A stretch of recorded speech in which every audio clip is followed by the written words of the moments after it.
स्वराज मराठीमध्ये आपलं स्वागत आहे. सर्वसामान्यांचा आवाज, निर्भीड, बेधडक, स्वराज मराठी.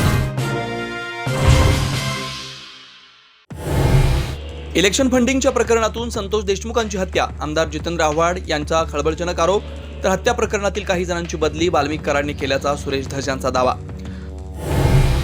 बीड प्रकरणावरून धनंजय मुंडे यांच्या राजीनाम्यासाठी विरोधकांकडून दबाव वाढला.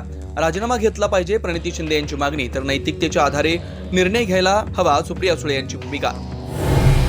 छगन भुजबळ आणि मुख्यमंत्री फडणवीस यांनी केलं एकमेकांचं कौतुक. नायगावमध्ये सावित्रीबाई फुले यांच्या जयंती कार्यक्रमामध्ये फडणवीस आणि भुजबळ एकाच मंचावर.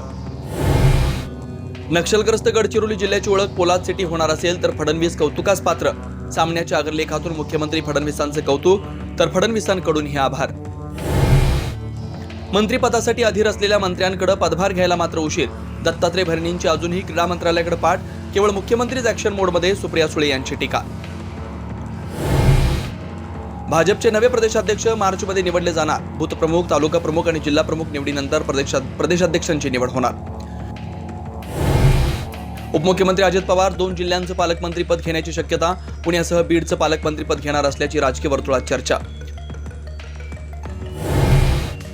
बीडमधील खंडणी प्रकरणी वाल्मिक कराडच्या अडचणी वाढणार. कराड पवनचक्की कंपनीच्या अधिकाऱ्यांशी बोलणं झाल्याची विष्णू साठेंची कबुली.